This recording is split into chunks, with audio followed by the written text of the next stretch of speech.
1 minute.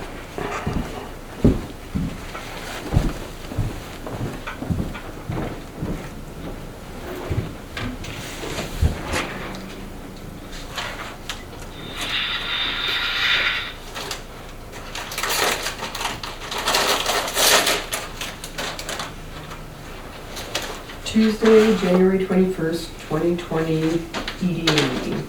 12 o'clock noon.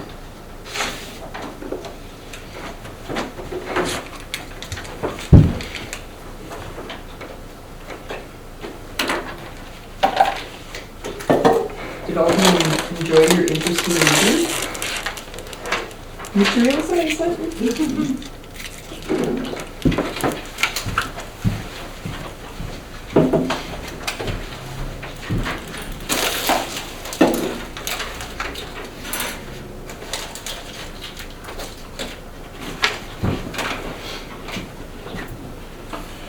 All right, call the EDA meeting to order. Roll call / introductions. I'm Kirby Moyna, City Council. I'm Joe Rasmussen, Company Contractors, General Manager, Branch Manager. Dr. Sonia Torville, Montrose Family Chiropractic. Patrick Baumgard, Citizen State Bank of Waverly, based in the Montrose office. I'm Deb Belter, the City Clerk Treasurer for the City of Montrose. All right, first thing I'm gonna do is election of officers. I would recommend that Tom be the president. He kind of brought all this together. It's kind of his brainchild, so I'll make a motion that Tom be president of the EDA. I'll second that. All in favor? Aye. Yep. 4-0. Nominations for vice president. I suppose you should take this since I currently, I guess, have that title. Okay. So, motion, anybody? Is anybody willing to do it? That means you just, Run the meetings when Tom's not here. yeah, I'll do it. okay. So someone want to make a motion? Make a motion for Sonia Torville to be vice president of the EDA. Second. All in favor? Yep. Aye. Okay, motion carried. Thank you very much. Thanks. Have a good day. Bye-bye. As far as the treasurer, My understanding is just kind of like a honorary thing because it's all kind of, Wendy handles all the financial Yeah. stuff. You sign checks, right? And we have to, the city has to. two, Yeah. okay? I don't know about EDA checks though. So do we even, I guess if it's more just a, I didn't think through this very clearly because I don't know if we need to, do we even need one? that's what I'm wondering. Well, then it Oh, also, the resolution says we do. yeah, So, Yeah, it just says that they take care of your deposits and sign all orders or checks for payments. here's my recommendation. Patrick could be the treasurer, and you're really just going to, you always get a packet, and if you have questions about the financial stuff, you can contact me, we can go over it. Okay. And then you could make me assistant treasurer, and then I would recommend you make me secretary as well, because I'm gonna be doing the minutes, so. Okay? That So, works. do you wanna make a motion for each of those? Yeah, I'll make a motion for Patrick to be treasurer of the EDA.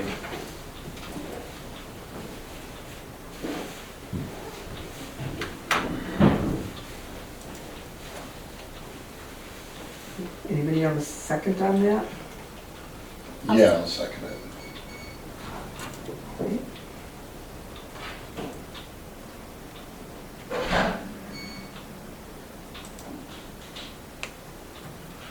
Okay. Kirby, you wanna take the vote? or- All in favor? Yes. 3-0 and 1 abstention. Yep. I'll make a motion for Deb to be assistant treasurer. Second. All in favor? Aye. Aye. And I'll make a motion for Deb to be secretary of EDA. Second.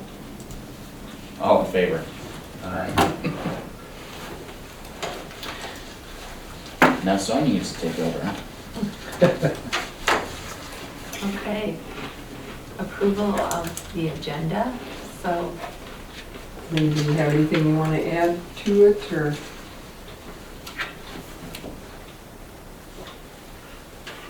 Okay, then we just need a motion. All motion approved. second.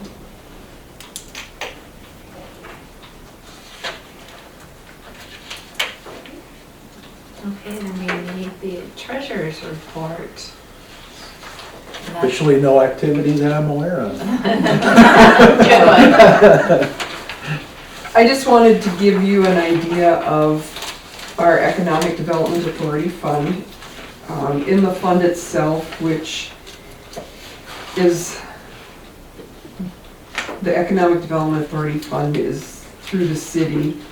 That one has 139,000. And then I gave you the second page, which explains the revolving loan fund. And what that was is, we got money from the state. A lot of cities did this. When I worked for Winstead, they did that too, but it really, the money that we got here in Montrose really technically came from the federal government. So it puts a little bit different regulations on what it can be used for. Pretty similar to the state, but it does restrict us a little bit. And later on, we're gonna have our finance person, Shannon Sweeney, come and explain some of that to you. But what this is, just so you know, they were given money to start up a business, or sometimes they're given money to do improvements to a property. And Lyman Lumber was given the 236, they paid it off. So you can see that the balance is 270 back from them. Alice's restaurant was actually where the Mexican restaurant is here in town, and they defaulted. We had that happen in Winstead too, and so we didn't get back from them what we were supposed to get back from them. And then Ballman Enterprises is Jackie B's, and they're still paying back on theirs. So that's where that money comes from. And part of what your job is going to be as members of the EDA is trying to figure out what we want to offer businesses with that. And Shannon will help guide us through that. I will give you an example. In Winstead, we offered a grant program, and it was, I don't remember the parameters of it, it's been so long, but it was, your loan could be forgiven, the grant could be forgiven. It was a loan program, and it could be forgiven after a certain amount of time. And so, and if they did certain things, if they fulfilled certain things by a certain amount of time, it could be forgiven. And so what it was is for exterior improvements. They had to follow, obviously, the city's, what's it called? Why can't I think of it? Codes, guidelines. It's your plan that you have. Why can't I think of what the name of the plan is? CUP. Guidelines, the guidelines of how a building needs to look on the outside, the exterior, and what kind of brick, and how you want it to fall into the same look as what you have other buildings. I can't think of what the name of the plan, I am sorry about that, it's always slipping my mind. But that was a program that they offered at the city of Winstead with that money. And like I said, we'll talk to Shannon about that a little bit.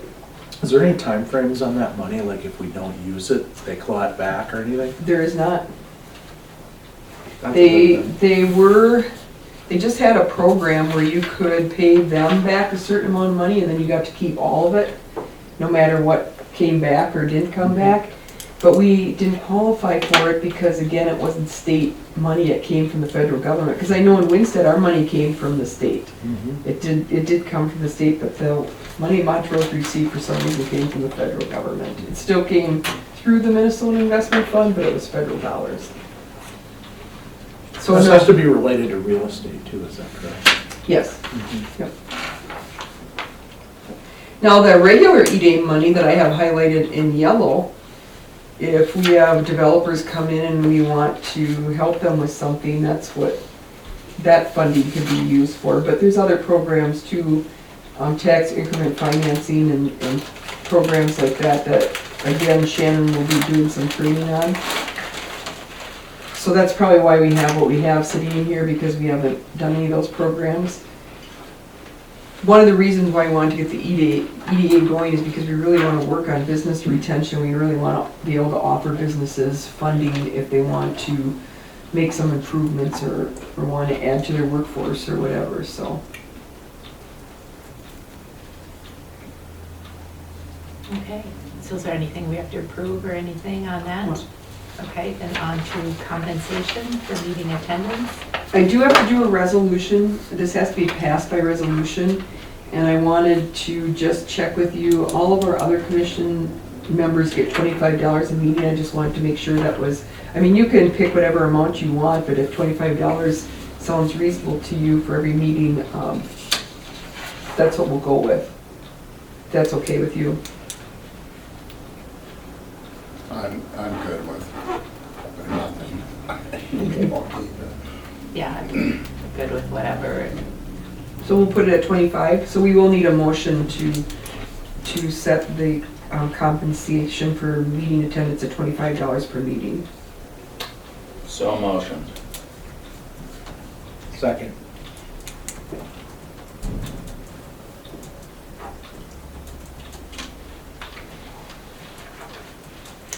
So it's approved. All in favor, I guess, right? Yes. Aye. Okay, so I'll get a resolution then up for the February meeting. Thank you. Okay, so no old business. And then the new business, the resolution 2019 and past resolutions, are we just reviewing them? Yep, I just asked you if, I just gave them to you so you could review them, and if you had any questions for Kirby and I, you could bring them forward.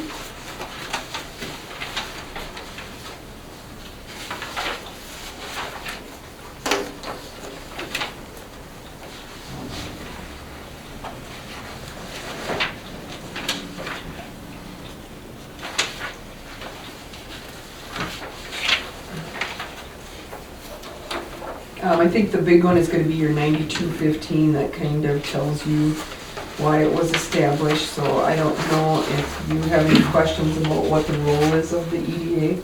This meeting today, just so everybody knows, I should have mentioned this earlier, may not even take an hour. It's more of an informative meeting for you. Future meetings will probably be an hour because we're going to have Shannon come in and do some training. And then I'm also going to see if Dwayne will come in and do some training. So just an informative meeting and to see if you have any questions or if you need any clarification on anything. I think I'm good. Okay. Thank you. I guess my question would be just a little better understanding of what are our goals? You know, are we going to actively go out and seek businesses, or are we just here to help businesses as they inquire or want to come into town? We are going to actively seek businesses. Okay. I'm working with the city planner on that too. We're going to put together some type of a packet for businesses that are interested. And there are places that you can get that out so people have that available to them. Right now, unfortunately, we don't have a lot of property available in Montrose. But we're going to continue to work on that. I mean, there's property around here that's for sale, farmland that's for sale. So that's going to be part of what you do. There's that component, and then there's also, like I said earlier, that we want to retain the businesses that are here, and we want to be able to offer funding and programming to help them stay here and to help them grow. Okay. Is there currently any focus on business? Is there a sector of business where there is a focus? Let's say it be, housing or a part of retail, grocery store. you know, I have a list.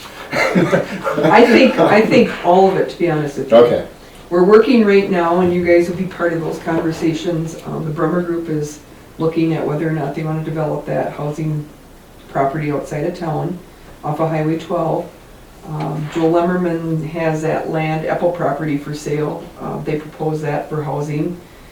And yeah, I would like to a little grocery store or something. I mean, we're not having anybody really show any interest in this restaurant on the corner, and I was saying that that's just a prime piece of property right there. I mean, that would be a good location for some type of little retail, so, From the Casey's building too, I mean, Yep. that's another one. there's a guy that bought that. He has a skidster business in Cokato, and he wanted to use that for selling skidster parts. That would be a good location to show the parts. Mhm. But he has some zoning things, and says he needs to do a survey and he has to provide the city with some information.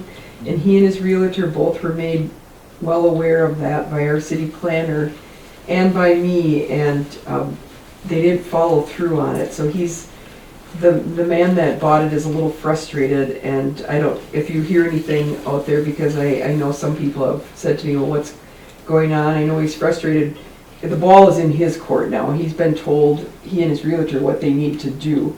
But the plan is to try and help them, is we're trying to set up a meeting so that we can meet with him and say, okay, what do you need? What can we, is there anything we can help you with? Anything the EDA can help you with? So that'll be another one somewhere down the line that you'll be involved in. Mhm. And I know right now he's looking at leasing it, but we had hoped, believe it or not, for that location, we had hoped for a laundromat. Yeah, it'd be a perfect fit. And we did go out and solicit, our planner went out and solicited several people in the area that own laundromats, and nobody was interested in it.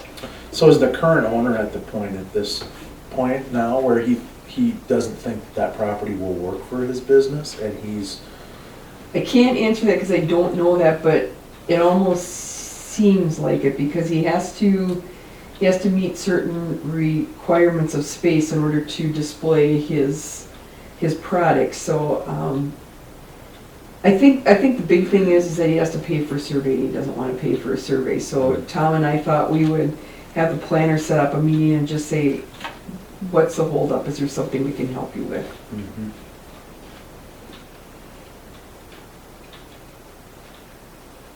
So yeah, we do plan to, we've already tried soliciting some businesses. We need a laundromat here again. A lot of people talk about that, and it got used a lot. Well, that would be the perfect fit for that property. Yeah. So yeah, and they can only use, that building can only be used for certain things, because there's covenances on there that Casey's has. They can't sell food or some of the same things that Casey's is selling right now. Oh, so coffee shop couldn't go in there, or? No, and we did have a guy, believe it or not, That carried through on the sale? it did carry through. Wow, how long is that in place then? Into I thought it perpetuity? was 10 years. I thought that's Is what I it had 10 heard, is years? that it was 10 years. Okay. Wow, Yep, carried through on the sale, yep. There was a guy that manufactures tea, and his wife grew up in Waverly. He's in the city somewhere, and he wanted to come, they manufacture chai tea and sell it nationally, and he wanted to buy that building, and then he got pretty far with it, and then his investors said no. And then eventually he wanted to sell tea, have like a little shop there where he could sell tea, but I think maybe part of it was that they couldn't do that for, if it's 10 years, however many years, so wow. he walked away. So we're trying. Yeah, those covenants make it Mhm. additionally hard. Yeah. So we have some properties. I know that property over by CCC, that in the front, that frontage there, that's for sale. We've got a few calls on it. We did have, a couple times got contacted by Sennies, SENNE from Watertown. They're looking to expand their cabinet business and just trying to, they wanted a pre-existing building, which we don't have a lot of that here. That's the problem. And it was a pretty good sized building. So we gave them all the land that we have for sale, and they really, really wanted to try. So they called immediately when they found out the RV place was open. Well, that was gone in no time. The guy that was down by Justin Emery's place took over that, so. We're trying. That's part of the work of the EDA. That's why we need an EDA, because you have a lot of potential here, and I think your big thing is going to be housing, because Delano housing is very costly. People can't afford, and so people are moving on to Montrose or Waverly or whatever, so housing's gonna be the big thing that we'll be working on. You said there is places that you can advertise that, you know, looking to add businesses in town? The state has a site, Wright County Partnership that we belong to, that's another one, and I have worked hand in hand with them, with New Wayne Northergan. He helped Justin Emery develop a plan to take over the building he's in from Donahue's, and he was working with someone that wanted to buy this restaurant. Fell through for some reason, but, and I don't know, maybe he was working too with Steve Stone that eventually took it over. I don't know that for sure, but I know he was working with someone prior to him. So we work in hand with all those people, so we have a lot of resources to get word out and to try and pull businesses in, and then they always send notices when they get notices for businesses that are looking for locations, and then I always forward that to the city planner. And he looks at what properties we have and sees if it will fit or not.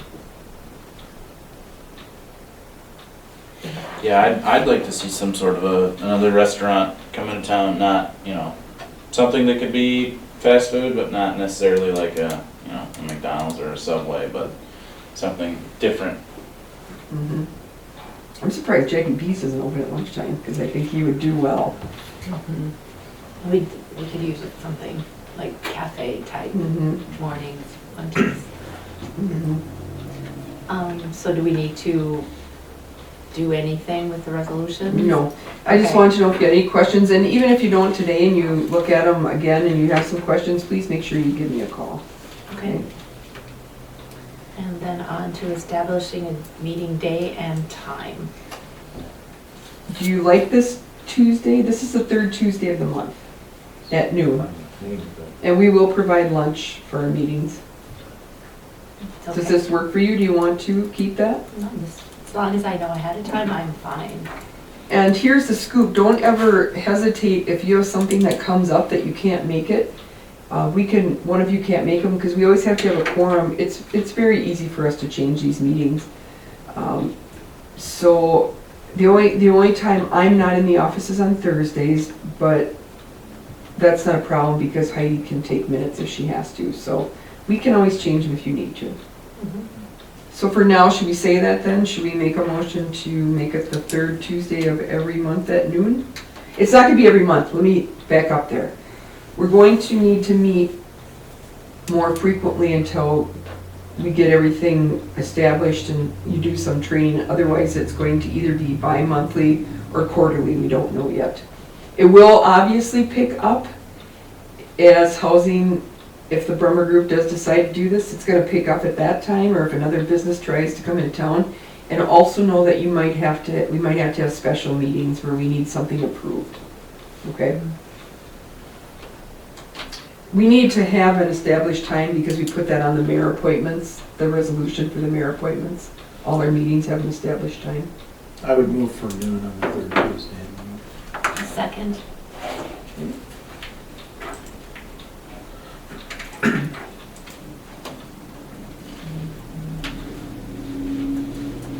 All in favor? Okay, Yep.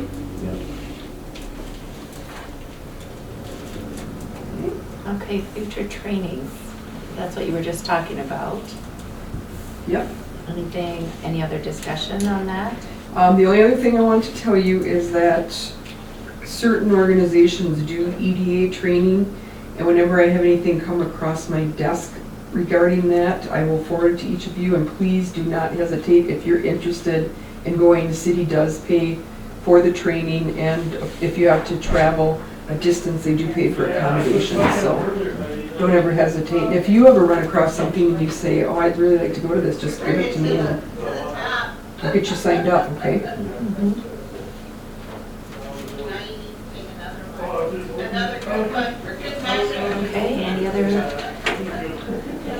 information on future trainings or any questions? Okay, Wright County Economic Development Partnership. I just wanted to give you the information on that. Like I said, I'll have Dwayne come and talk at one of our meetings, just so that you're familiar with him. Did I read somewhere that he's retiring? Yeah, pretty cool. Is he? First of April, yeah. Oh, okay. Do they have someone that's taking it over yet? They don't post it till February 1st. Okay. That's what I heard anyway. So we'll have him come to a meeting just to meet you and just to, maybe we'll do that in February, just to help you understand what their role is with the city and what they can do to help with the city. We do pay a membership fee with them, so. And if you've gone to some of the chamber meetings, you've heard him talk about exactly what things they've worked on. He's done a lot of work, actually.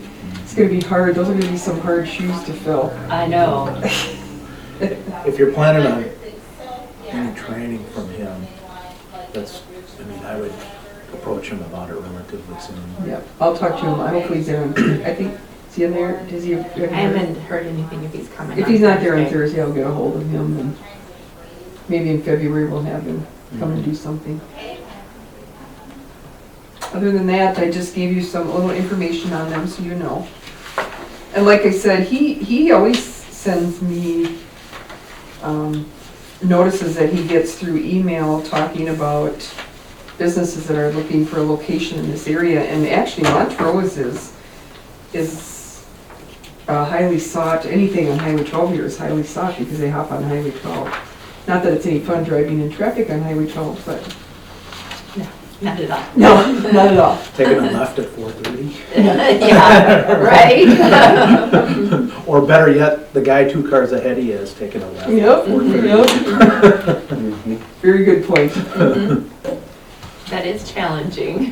We are making some improved, MnDOT's making some improvements. We asked for a turn lane up to Zephyr, so that'll help. But it's not a light or anything to control, it's just a turn lane. That's really what we need is a light right there. I know. That is Somewhere. Such a bottleneck. Mhm. Especially when we let out a shift, could be 50 cars trying to, and half of them are making left-hand turns. Although, in Delano, the additional lights did not help. And the reason I say that is, when I worked at the other bank there, I just needed to take a right. I didn't even need to take a left, right? And so you got that light down by Colburn's, okay? Well, about the time you want to get up to the intersection there to get out, that thing had turned. So you've got all these cars that backed up, right? And then you see it turn red, and you think, okay, I'm gonna get my chance. The problem is, all the other turn lanes between you and the light, they all filter in now, and it just never seems like you get it right. Sure. And MnDOT talked to, Kirby and I go to a meeting, US Highway Safety Coalition meeting for Highway 12, and they've talked about that in those meetings, that it hasn't made a difference. Highway 12 is just a bad highway. I remember when I worked for the city of Delano, I worked there from 1994 to 2004, and they would have meetings, and they would get so many people about Highway 12. And everybody kept saying to MnDOT, we need to make it 4 lanes, we need to make it 4 lanes. They never did, and I never understood that, because that's what needed to be done, it needed to be 4 lanes. Time and money. Money.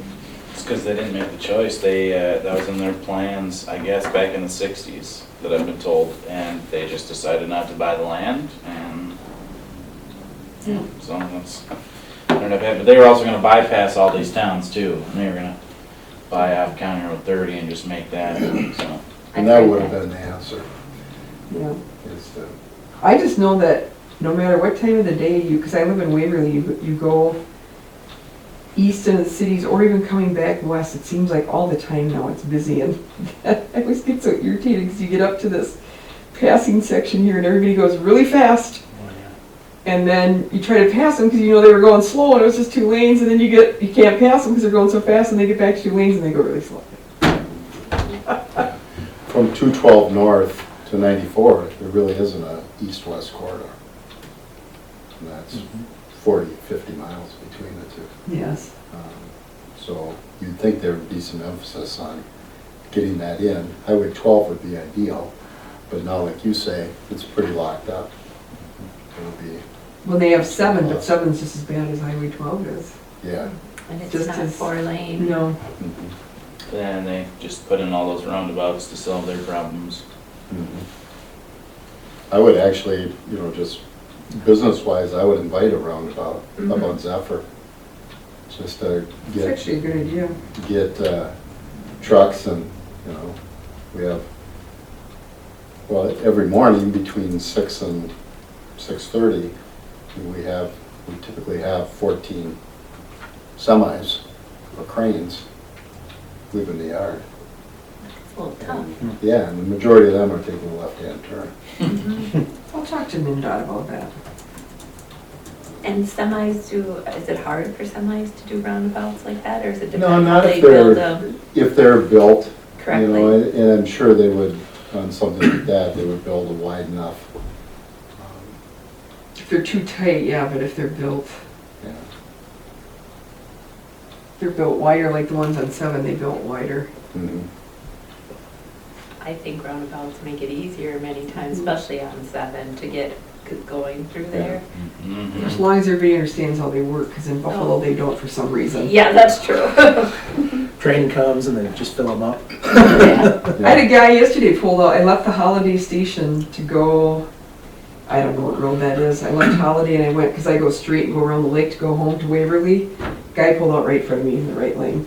And he had to yield, they have to yield, but he just kept going. And so I knew he was gonna keep going, so I slowed down, but it happens on that one all the time. I see that all the time there. Yeah. But I've been, originally worked, 20 years ago, we worked out on Estes Avenue in Waverly. And so I live in Victoria, so I was taking the back roads all the time. But, to get to Highway 7, you either go to Highway 7 or Highway 5, and it doesn't matter where you got to it, there was always that left-hand turn you had to make. And you just dread that. How long am I gonna sit there tonight? And now these roundabouts it is slick. It is. It is. And then some of the accidents I came across over the years on Highway 7 and That's how Highway they 5. did it. Imagine, especially during It's those just- weird times of day, you're looking to Yeah. the sun one way or the other, and A lot of semi, a lot of dump truck, just terrible accidents that we're not gonna see them anymore. Because if two cars hit each other, they're only going 20 miles an hour Right. at most, No, I love them. I know people hate them, but especially at 10 and 7, or County Road 10 and 7. Yeah. That was so slick down. That was terrible trying to get in and out there. 25 and 7 was a good Yeah, change as well. Yep. yeah. And I've always thought the problem there is, you can see so far, you could actually see too far, because you catch yourself looking at the horizon and you kind of miss that car that's, Oh, sure. you know what I mean? And I think that's why there were a lot of accidents Yeah. there. Yeah.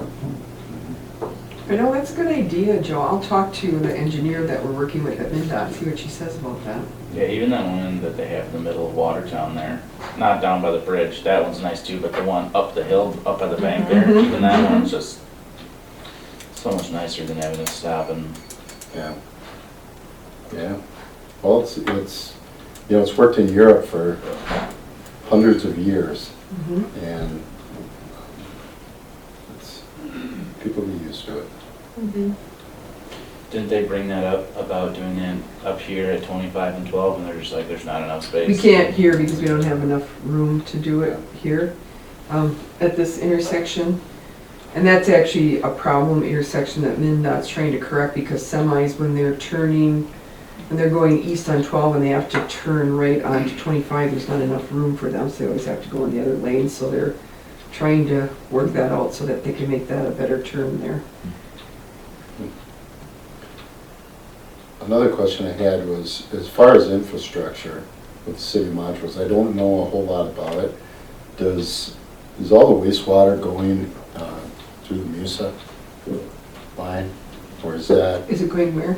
Musa line, or does Montrose treat its own water? I don't know that, but I can find that out for you. Do you want to go ask Wayne Yeah. if you come in here for a second, please? Thank you. You know, that, when you look at soliciting or encouraging more housing, it could be detrimental to, you know, all depending on, you know, what I'm saying is if you're at the point right now of being able to handle everything, and you add another 100 homes, now you need to build a new wastewater. Oh, yeah, we're far, far from capacity. Oh, okay. Because I had someone just ask me that. Okay. Wayne, this is our EDA, our new EDA. Really? This Hi, is our Wayne. Public Works Director, Wayne McCormick. This is Patrick from the bank. You know Sonia, the Yep. chiropractor. This is Joe from Carpentry Contractors, and he has a question about our infrastructure. So the city of Montrose currently handles all the wastewater? Yep. Okay. All right, and as far as capacity goes, you're far from it? Right, and we also do Waverly's.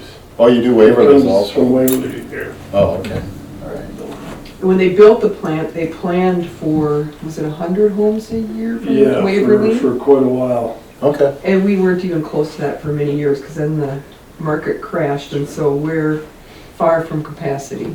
So we have a long, it'll be before our time, We'll need to rebuild a few things in between, but. yeah. okay. Good, thank you. Thank you.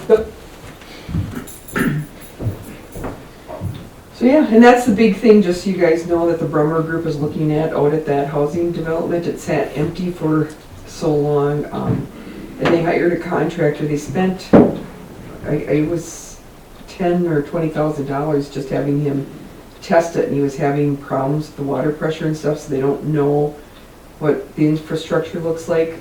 So we just got an email from our city planner that he forwarded from them, and they're still working on that. Again, I gave them the development application, and everything's up to them now. They have to decide how they want to move forward.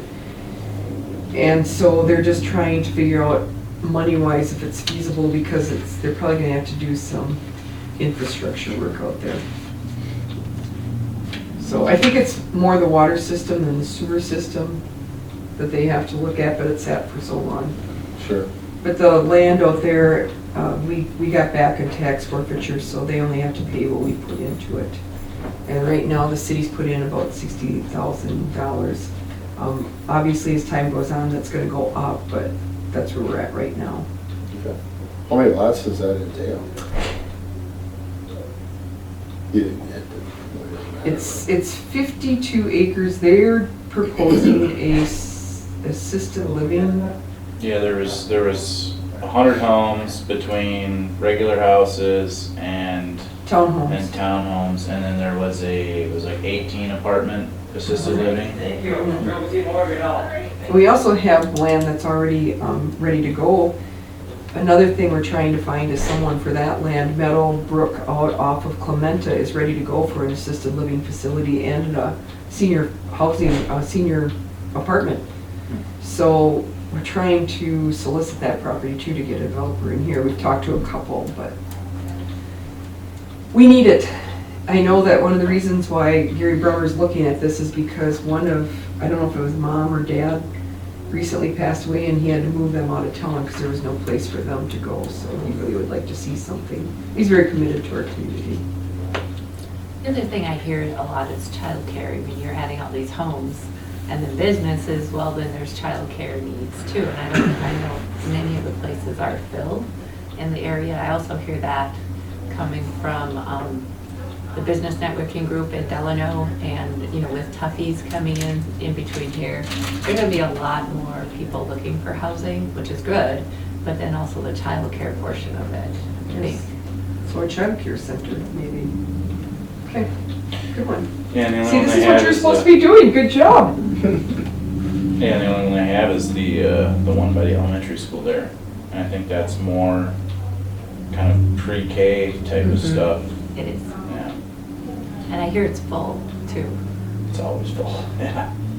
That's a really good one, because I don't know if you saw, but one of the council members from Delano came to one of our city council's meetings, and he said that people are gonna be coming here to look for housing, because I did a housing study when I worked for the city of Delano, and at that time, Delano was the highest median house in all of Wright County, and you're talking Buffalo, Monticello, and I'm pretty sure it's still that way, because people wanna go there because of the school district, but Yes. they can't afford to. Right? Mhm. Yeah. And so we bring those, we'll really hit really strongly here, Waverly, Howard Lake, but Daycare in between here and there is gonna be full. Mhm. You could build a substantial center, and I think it's gonna fill with that kind of business here. And I'm sure there's always people from your work looking for daycare Yeah. too. Yeah, we've talked about putting our own in, Mm-hmm. but there's Oh, constraints there. these are really good ideas. I am excited. Didn't they do a study too through in Waverly? They have a proposal for that, or we, as the chamber, had supported that proposal to do that study. I haven't heard if they've done it already or not. Yeah, I think you were at that. I don't, maybe you weren't. Maybe that was when you were gone. But they were doing a study for childcare in Oh, yeah, I Waverly. was there for that meeting. Okay. So it's a big thing. Waverly's talking about it. I think we need to too, with, Mhm. like you said, I know there's lots of constraints and rules and, Mhm. Sounds like we're gonna be busy. well, we hope so, right? That's good for our community. I know that my two munchkins go to, my grandchildren go to the one in Delano on Mondays and Tuesdays, and it's a nice facility. And it's a big facility, and I know that they're full too. You have to Yeah, get on the they're list. full. The one in Buffalo's full. You have the same owners, Yeah. have the one in Buffalo, yeah. There's talk that there's going to be one built in Cokato as well. So Yeah, I'll check into that. I'll talk to our city planner and find out what steps we have to take. That's a good idea. Any other good ideas? Come on, keep them coming. And I'll talk to MnDOT about that roundabout. They never did talk about that when we met with them. It's actually a good idea. yeah, I mean the only other thing they could do too if they didn't do that would be to have one of the what do they call it, acceleration lanes off of there too. Mhm. But you know, people would just use it as a passing lane like they always do. Yeah. I wonder if it's too close to the light. That's why they won't do a roundabout there. I'm just curious.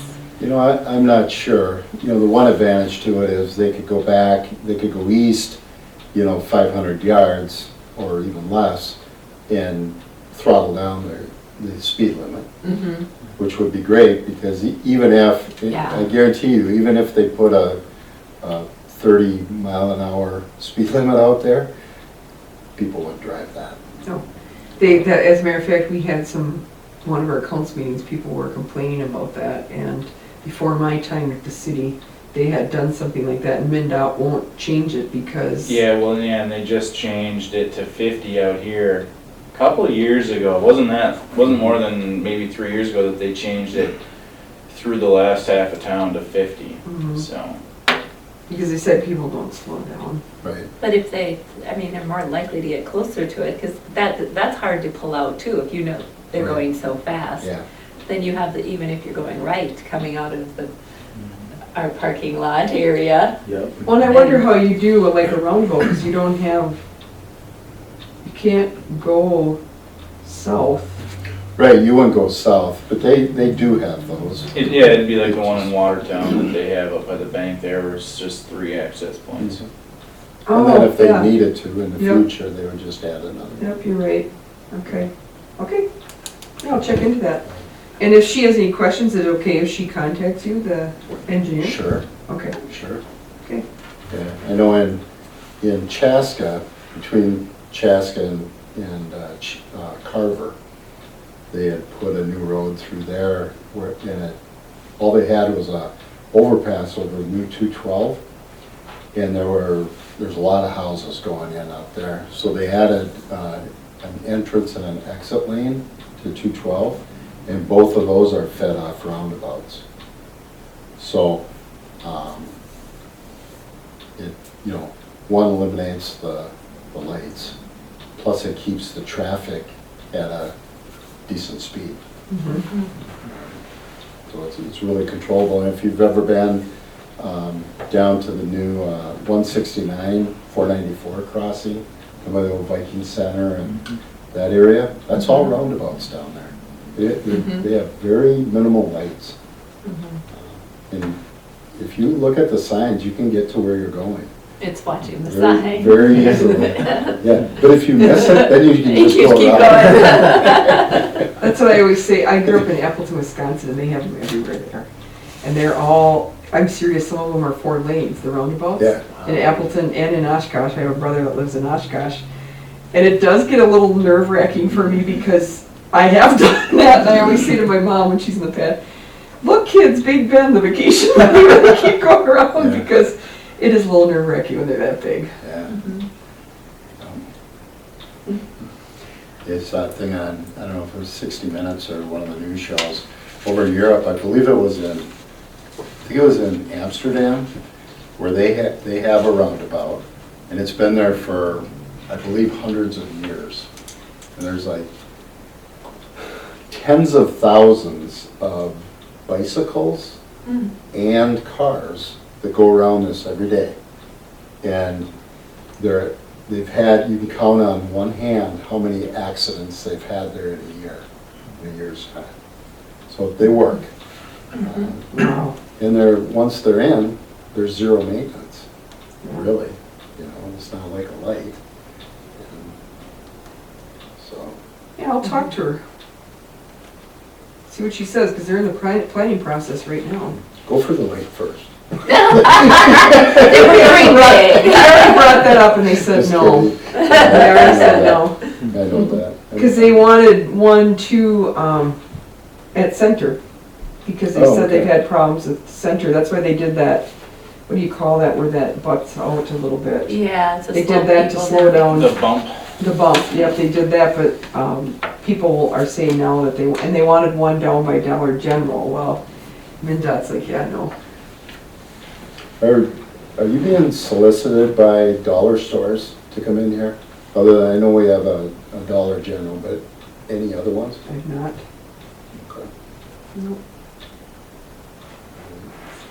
'Cause that is one very fast-growing Mm-hmm. segment right now, are the small dollar stores. I know there's some towns up north, some small cities that are comparable to Montrose that have 2 or 3 Mm-hmm. different dollar stores. It really has an impact on local businesses. they're actually, they talked about on the news like a week or 2 ago about how grocery stores are being killed out of smaller towns that are under 5,000 because a Dollar General comes in, a Dollar Tree comes in, and people go, you know what, instead of going there and actually getting something healthy, vegetables, fruits, I'm just gonna go here and buy all my stuff there because it's cheaper and Yeah, it's convenient. I can't believe how many people use this Dollar General. There's always a lot of people there. yeah, well, they come from Waverly and Montrose. We go there. Yeah, We don't go there. it's nice We to don't get get a groceries few there things. because we don't eat like that, but Right. we do go there for a lot of stuff, last minute stuff to pick up. Or that one thing you're missing. Mhm. Mm-hmm. I hate it has no fruits and vegetables, then I'd be Yeah, perfect. same But- here. All right, anything more on Wright County Economic Development Partnership? The only Besides- thing other than that was didn't Tom send out an email beginning of the month or something about how they have the year end get together? Yep, yeah, in here. Yep. This, Could be. on the 31st? Yes, so if anybody wanted to go to that, I can sign you up if you want. I wasn't going to go to it, and then Dwayne talked to me at our town hall meeting last Tuesday, and I did sign up for it. I think the speaker sounds fabulous. I've seen him. He's really good. Ross Bernstein. He's the old Goldie Gopher hockey guy. Oh, okay. And he's written a lot of books and he's very entertaining. I'll check my schedule, let you know today. Okay. I don't know, it depends what my schedule looks like. if you decide to let me know, we can ride Yeah. together. Mm-hmm, Okay. definitely. Other than that, I don't have any other business. Okay, anybody I'll else? make a motion to adjourn. Second. All in favor? Yep. Thank you again, all of you. I'm very Thank excited you. about getting this going again, so